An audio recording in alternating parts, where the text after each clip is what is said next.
ہم وہی کہیں گے جو ہمارا دین ہم کو بتاتا ہے، عمل کرو تو تمہارا بھلا ہے۔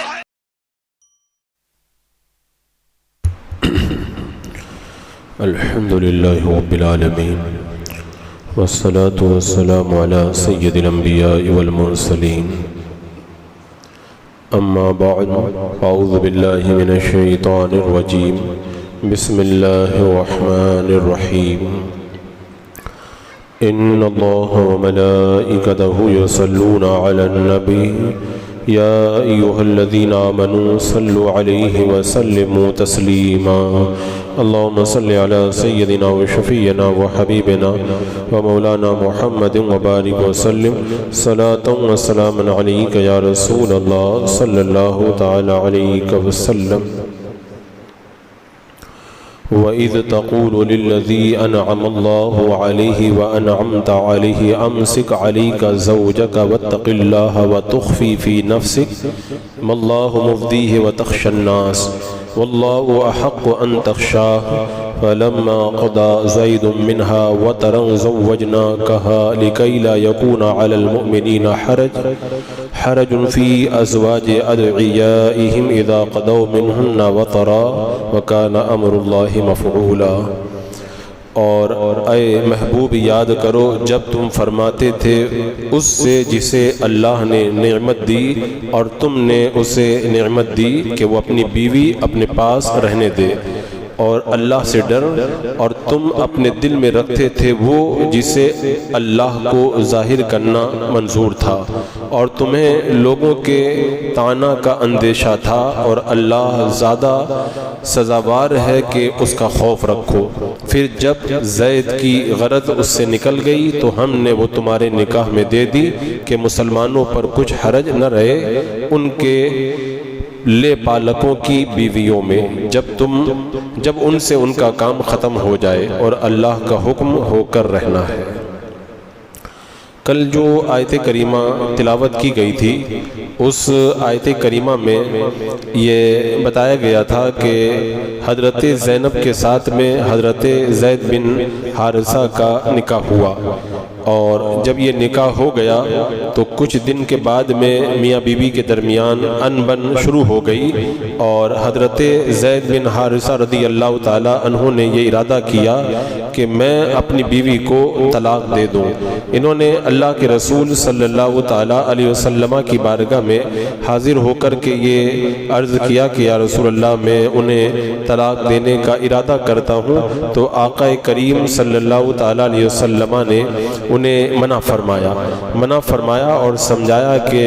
تم انہیں طلاق نہ دو۔ اب ظاہر سی بات ہے کہ حضرت زینب بڑے اعلیٰ خاندان اور اعلیٰ نسب کی عورت تھی، تو یہ اللہ تبارک و تعالیٰ نے ان پر بڑا فضل و کرم فرمایا تھا۔ یہاں پہ جو فرمایا نا کہ اللہ نے احسان کیا، اللہ کا احسان، اللہ نے انہیں اسلام کی دولت عطا فرمائی حضرت زید کو، اور تم نے ان پر احسان کیا یعنی اللہ کے رسول علیہ السلام نے انہیں آزاد فرما دیا تھا،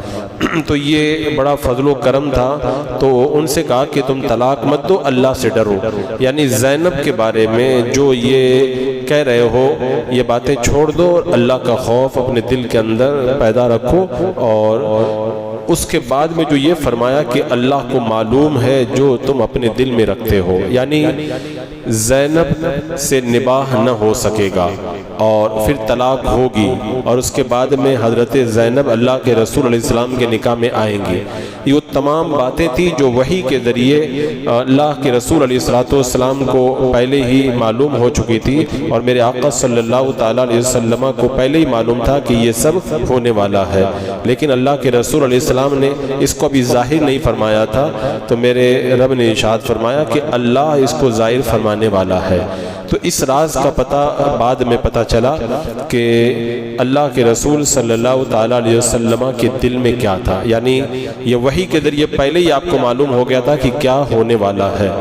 اور فرمایا کہ اے محبوب تم نے بڑا صبر کیا، اپنے دل کے اندر اس راز کو چھپا کر کے رکھا۔ اب فرمایا کہ لوگوں کی پرواہ مت کرو، ہم سب کی زبانیں بند کر دیں گے، کیونکہ وہاں پر ایک دستور یہ بھی تھا کہ جو لے پالک منہ بولا بیٹا ہوتا ہے اس کی بیوی سے نکاح نہیں کر سکتے، اس کو حقیقی بیٹے کی طرح سمجھتے ہیں، اور جب اللہ کے رسول علیہ السلام ان سے نکاح کریں گے تو لوگ طعنہ دیں گے، تو پھر اللہ تبارک و تعالیٰ نے فرمایا کہ محبوب ان کی پرواہ مت کرو، ان کی پرواہ مت کرو، اللہ تبارک و تعالیٰ ان کا منہ خود بند کر دے گا۔ حضرت امام حسین کے شہزادے حضرت امام زین العابدین کہتے ہیں اللہ تعالیٰ نے اپنے محبوب پر یہ وحی نازل فرمائی تھی کہ زید زینب کو طلاق دیں گے اور آپ ان سے نکاح کریں گے، تو گویا کہ یہ سارا معاملہ پہلے ہی تھا۔ اب حضرت زینب رضی اللہ تعالی عنہا کو طلاق ہو گئی، تو حکمت الہی یہ تھی کہ حضرت زینب میرے آقا صلی اللہ تعالی علیہ وسلم کے نکاح کے اندر داخل ہو۔ یہاں پہ جو یہ تھا نا کہ اللہ کے رسول علیہ السلام نے ان سے نکاح کیا، تو یہ نکاح صرف آپ کی مرضی سے نہیں تھا، آپ کی بھی مرضی یہی تھی اور خدا کی مرضی بھی یہی تھی۔ تو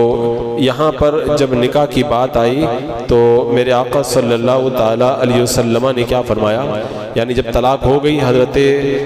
زید نے طلاق دے دی۔ حضرت انس سے روایت ہے کہ حضرت بیوی زینب تمام ازواج مطہرات کو فخریہ طور پر یہ کہا کرتی تھی کہ تمہارے نکاح تمہارے رشتہ داروں نے کیے ہیں لیکن میرا نکاح خود اللہ تبارک و تعالیٰ نے کیا ہے، کیونکہ اس آیت کریمہ میں فرمایا گیا کہ ہم نے تمہارا نکاح ان کے ساتھ میں کر دیا ہے۔ تو یہ آیت کریمہ نازل ہوئی تھی، حضرت بی بی زینب کے گھر میں میرے آقا صلی اللہ تعالی علیہ وسلم تشریف لائے اور فرمایا کہ میرا تیرے ساتھ میں نکاح ہوا ہے۔ عرض کی کہ نہ منگنی ہوئی نہ گواہ، یہ کیسے؟ میرے آقا نے فرمایا اللہ نے نکاح کر دیا ہے، اس کے گواہ جبریل علیہ السلام ہے۔ اور حدیث پاک میں مروی ہے کہ جب حضرت زینب کی عدت گزر چکی، اللہ کے رسول علیہ السلام نے حضرت زید سے فرمایا کہ مجھے تیری وجہ سے زینب کی منگنی پر اعتماد ہے، لہذا تم ہی جا کر کے اسے میرے نکاح کی اطلاع دے دو۔ چنانچہ حضرت زید حضرت زینب کے پاس میں گئے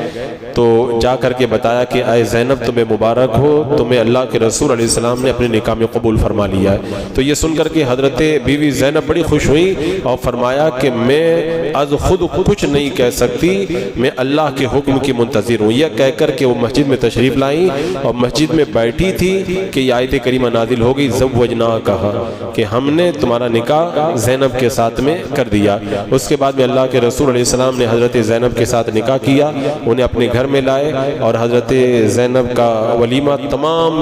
ازواج مطہرات سے بہتر ولیمہ تھا۔ اس ولیمہ میں بکری ذبح کی گئی، صحابہ کرام کو گوشت اور روٹی کھلائی گئی، اور یہاں تک کہ دن میں دیر تک یہ کھانے کا سلسلہ جاری رہا۔ اسی کا ذکر اللہ تبارک و تعالیٰ نے یہاں پر فرمایا ہے۔ اس نکاح میں حکمت کیا تھی؟ اس حکمت کو میں نے کل کے درس کے اندر آپ کے سامنے رکھا تھا کہ اس نکاح کے اندر کتنی بڑی حکمتیں پوشیدہ تھی۔ یہاں پہ جو فرمایا گیا کہ اے محبوب لوگوں کا اندیشہ مت کرو، کیونکہ سرکار علیہ السلام کو معلوم تھا، پہلے سے معلوم تھا جب میں نکاح کروں گا تو عرب والے یہی کہتے ہیں کہ منہ بولا بیٹا اگر اپنی بیوی کو طلاق بھی دے دے تب بھی اس کی بیوی سے نکاح نہیں کر سکتے، تو لوگ اعتراض کریں گے۔ تو اللہ نے فرمایا محبوب ڈرو نہیں، طعنہ کا اندیشہ مت کرو۔ تو یہ پورا کا پورا واقعہ اللہ کی مرضی کے مطابق پیش آیا، اور یہ بھی معلوم ہو گیا کہ اس میں یہ راز تھا کہ اللہ تبارک و تعالیٰ نے حضرت زینب کے نکاح کا جو فیصلہ فرما دیا تھا، اس میں یہ حکمت تھی کہ اہل ایمان کے لیے دشواری ختم ہو جائے۔ دشواری تھی نا کہ جس کو منہ بولا بیٹا کہہ دیتے تھے تو اس کے بعد میں اس کی بیوی کے طلاق کے بعد بھی نکاح نہیں کر سکتے تھے، تو اہل عرب کا یہ دستور تھا، لہذا اس اہل عرب کی رسم کو ختم کرنا تھا۔ تو اللہ نے کیا کیا، پہلے حضرت زینب کو حضرت زید کے نکاح میں دیا۔ حضرت زید میرے آقا علیہ السلام کے منہ بولے بیٹے، اب حضرت زید نے طلاق دے دی۔ تو اب یہ اگر میرے آقا علیہ السلام خالی مسئلہ بتا دیتے کہ جو منہ بولا بیٹا اپنی بیوی کو طلاق دے دے تو اس سے آپ نکاح کر سکتے، تو لوگ نہیں مانتے، جو منافقین تھے وہ اس پر واویلا مچاتے، صحابہ تو میرے آقا کی ہر بات کو تسلیم کرتے تھے، لیکن میرے آقا علیہ السلام عملی طور پر یہ کر کے دکھانا چاہتے تھے کہ خود اپنے منہ بولے بیٹے کی بیوی سے طلاق کے بعد نکاح کریں تاکہ یہ عرب سے بری رسم ختم ہو جائے۔ تو میرے آقا جو بھی کرتے ہیں نا وہ اللہ کی مرضی سے کرتے، لہذا اس رسم کو ختم کرنے کے لیے میرے آقا صلی اللہ تعالی علیہ وسلم نے خود حضرت زید کی مطلقہ سے نکاح فرمایا۔ اس طرح عرب سے یہ جو بری رسم تھی وہ بالکل ختم ہو گئی کہ منہ بولے بیٹے سے نکاح نہیں کر سکتے۔ یہاں سے ایک بات یہ معلوم ہوئی کہ قیامت تک علماء، مشائخ اور ذمہ داروں کو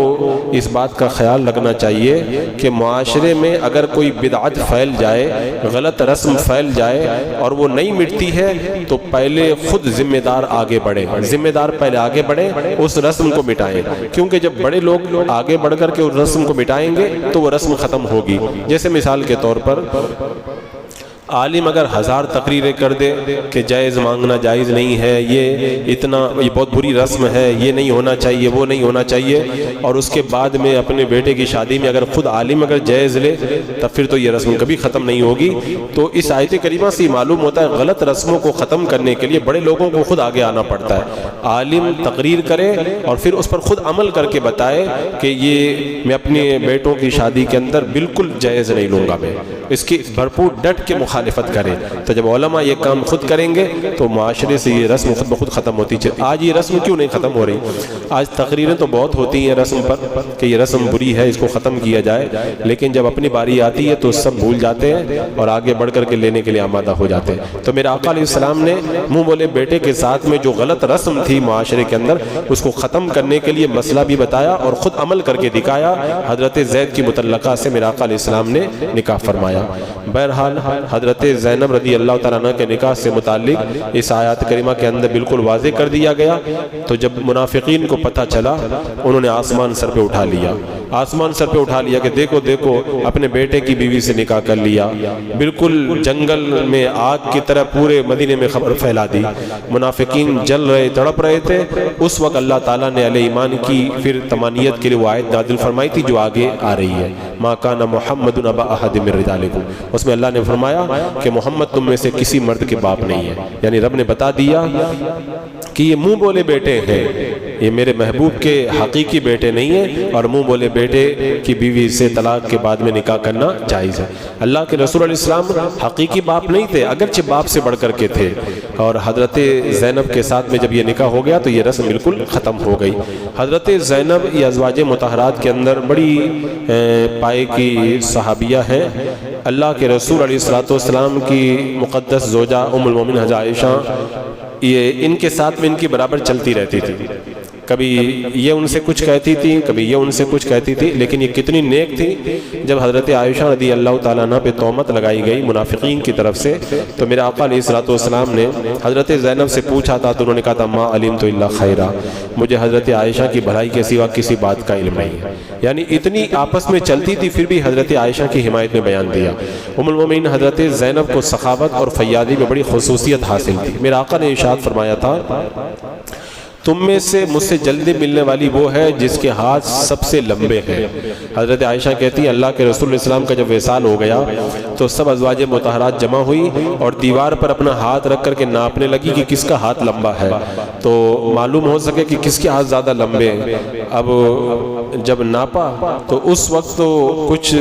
معلوم نہ کر سکے، لیکن جب حضرت زینب کا وصال ہوا تب پتہ چلا کہ ہاتھ لمبے ہونے کا مطلب ہے سب سے زیادہ سخی جو ہے وہ میری پہلے ملاقات کرے گی۔ تو میرے آقا کے وصال کے بعد میں حضرت زینب کا انتقال سب سے پہلے ہوا۔ یہ حضرت زینب رضی اللہ تعالیٰ عنہ اپنے ہاتھوں سے روزی کماتی تھی اور جو اپنی ضروریات پوری کرتی باقی غریبوں میں خرچہ کر دیتی تھی۔ بیت المال سے ان کو جو وظیفہ ملتا تھا 12,000 چاندی کے سکے، بہت بڑی رقم تھی۔ آپ نے 1 سال صرف لیا تھا۔ جب حضرت عمر نے یہ رقم بھیجی تو آپ نے اسے دے کے بغیر اپنی خادمہ کو حکم دیا جاؤ غریبوں کے اندر تقسیم کر دو۔ پھر آپ نے دعا کی اللہ آئندہ سال کا یہ وظیفہ مجھے نہ ملے، یعنی آئندہ سال یہ وظیفہ میرے پاس نہ آئے۔ اللہ نے دعا قبول فرمائی، آئندہ سال وظیفہ آنے سے پہلے ہی ان کا انتقال ہو گیا۔ آپ نے وصیت کی تھی کہ میں نے اپنا کفن تیار کر کے رکھا ہے، بیت المال سے بھی ایک کفن آئے گا، حضرت عمر بھیجیں گے، ان میں سے ایک غریبوں کو صدقہ کر دینا۔ جب یہ میرے آقا علیہ السلام کے نکاح میں آئی تو ان کی عمر 35 سال کی تھی، اور سن ہجری 20 میں حضرت عمر کے زمانے میں ان کا انتقال ہوا۔ اس وقت آپ کی عمر 53 سال تھی۔ حضرت عمر رضی اللہ تعالیٰ عنہ نے جنازے کی نماز پڑھائی اور آپ کی تمنا تھی حضرت عمر رضی اللہ تعالیٰ عنہ کی کہ حضرت ام المومنین کو میں قبر میں اتاروں، تو آپ نے ازواج مطہرات سے معلوم کروایا کہ کون قبر میں اتارے گا، تو حرم مبارک سے جواب آیا کہ جو ان کے گھر والے وہ آ رہے ہیں وہی لوگ قبر میں اتاریں گے، چونکہ وہ محرم تھے۔ اللہ کے رسول علیہ السلام کے وصال کے بعد یہ ہماری پہلی ماں ہیں حضرت زینب جن کا انتقال ہوا تھا، اور ان کے جنازے میں چونکہ پہلی ماں تھی جن کا انتقال ہوا سرکار کے وصال کی، تو اتنی بھیڑ تھی کہ پاؤں رکھنے کی جگہ نہیں تھی، ہر ہانک نم تھی، اور لوگوں کو یہ احساس ہو رہا تھا کہ اب ہماری ماؤں کے بھی انتقال کا سلسلہ شروع ہو گیا ہے، ہم لوگ اتنی عظیم ماؤں سے بھی محروم ہو جائیں گے۔ حضرت زینب رضی اللہ تعالیٰ عنہ میرے آقا علیہ السلام کی خزانہ علم سے بڑی مالا مال ہوئی تھی، بہت ساری حدیثیں بھی ان سے مروی ہیں۔ آپ کو جنت البقیع میں دفن کیا گیا، اور دیگر ازواج کی طرح آج آپ کی قبر کا بھی کوئی نام و نشان نہیں ہے۔ نجدیوں نے، خبیثوں نے جہاں ہماری مقدس ماؤں کے مزاروں کے نشانات کو مٹا دیا، وہیں پر اس مقدس میرے آقا علیہ السلام کی زوجہ محترمہ کے مزار پر انوار کا بھی نشان مٹا دیا گیا ہے۔ تو حضرت حسن رضی اللہ تعالیٰ نے فرمایا اہل عرب کہتے تھے کہ منہ بولے بیٹے کی عورت سے نکاح نہیں کر سکتے، جیسے حقیقی بیٹے کی عورت سے نکاح نہیں کر سکتے، تو اللہ تعالیٰ نے یہ آیت کریمہ نازل فرما کر کے ان کی تردید فرما دی۔ علماء بیان کرتے ہیں کہ حضرت بی بی زینب اور حضرت عائشہ یہ دونوں کی دونوں باقرہ تھی۔ اب حضرت عائشہ تو کنواری تھی، میرے آقا علیہ السلام کے نکاح میں آئی تو باقرہ تھی، لیکن حضرت زینب تو پہلے حضرت زید کے نکاح میں رہ چکی تھی، لیکن جب یہ اللہ کے رسول علیہ السلام کے نکاح میں آئی تو پتہ چلا کہ حضرت زید نے حضرت زینب کو چھوا بھی نہیں تھا۔ جیسے حضرت آسیہ یہ فرعون کی بیوی ہیں، فرعون نے ان کو بالکل نہیں چھوا تھا، اور حضرت زلیخا یہ عزیز مصر کی بیوی تھی، لیکن حضرت یوسف کے جب نکاح میں آئی تو بالکل باقرہ تھی، ان کو بادشاہ نے بالکل نہیں چھوا تھا۔ اسی طرح حضرت زینب کے بارے میں بھی یہ روایت ملتی ہے۔ حضرت عائشہ رضی اللہ تعالیٰ عنہ فرمایا کرتی تھی کہ حضرت زینب اللہ کے رسول علیہ السلام کے ہاں ہم جیسی تھی، اور بڑے فضائل کی وہ مالک تھی، دین کی خیر و برکت میں، تقوی پرہیزگاری میں، اور صدق فی الحدیث میں، صلہ رحمی میں، اور درویشی نوازی میں، مہمان نوازی میں، دینے میں بڑی پاکیزہ تھی، اور اللہ تبارک و تعالیٰ نے ان کو بڑا مقام عطا فرمایا تھا۔ یہاں پہ علماء نے ایک بات یہ بھی بیان فرمائی کہ دیگر صحابہ کرام کا قرآن میں ذکر تو ہے لیکن نام نہیں آیا ہے، صرف اسی آیت کریمہ میں حضرت زید کا جو نام آیا ہے، یہ حضرت زید ایک اکیلے ایسے صحابی ہیں جن کا نام اللہ نے قرآن پاک میں ذکر فرمایا ہے۔ اور جب یہ آیت کریمہ نازل ہوئی نا کہ ادعوا لآبائہم، کہ منہ بولے بیٹوں کو ان کے باپ کے نام سے بلاؤ، تو حضرت زید کو میرے آقا نے منہ بولا بیٹا کہا تھا، تو سب کہتے تھے زید بن محمد صلی اللہ علیہ وسلم۔ تو جب رب نے کہا نہیں باپ کے نام سے بلاؤ، تو ان کو سب کہنے لگے زید بن حارثہ۔ تو اب ان کو پہلے بڑا فخر تھا کہ مجھ کو زید بن محمد کہتے ہیں، تو ان کو بڑا غم ہوا کہ میرے آقا کے نام کے بجائے مجھے زید بن حارثہ کہا جائے گا۔ تو ان کے غم کو اللہ نے ایسے دور کیا، پہلے تو زید بن محمد کہتے تھے، اب زید بن حارثہ کہتے، لیکن اب قیامت تک قرآن میں تمہارا نام پڑھا جائے گا، نمازوں میں لوگ حضرت زید کا نام پڑھیں گے، محرابوں میں پڑھیں گے۔ اللہ نے اس طرح حضرت زید رضی اللہ تعالیٰ عنہ کو شرافت عطا فرمائی۔ بسم اللہ الرحمن الرحیم، اللہم صلی علی سیدنا مولانا محمد وبارک وسلم، صلاۃ و سلام علیک یا رسول اللہ، یا اللہ یا رحمان یا رحیم العالمین۔ اپنے محبوبان بارگاہ کے صدقے میں اعمال صالحہ کی توفیق عطا فرما، ایمان پہ زندگی، ایمانی پر خاتمہ نصیب فرما۔ ربنا تقبل منا انک انت السمیع العلیم وتب علینا انک انت التواب الرحیم۔ ان اللہ وملائکتہ یصلون علی النبی یا ایھا الذین آمنوا صلوا علیہ وسلم تسلیما۔ اللہم صلی علی سیدنا و شفیعنا و حبیبنا مولانا محمد وبارک وسلم، صلاۃ و سلام علیک یا رسول اللہ۔ سبحان ربک رب العزۃ عما یصفون، وسلام علی المرسلین، والحمد للہ۔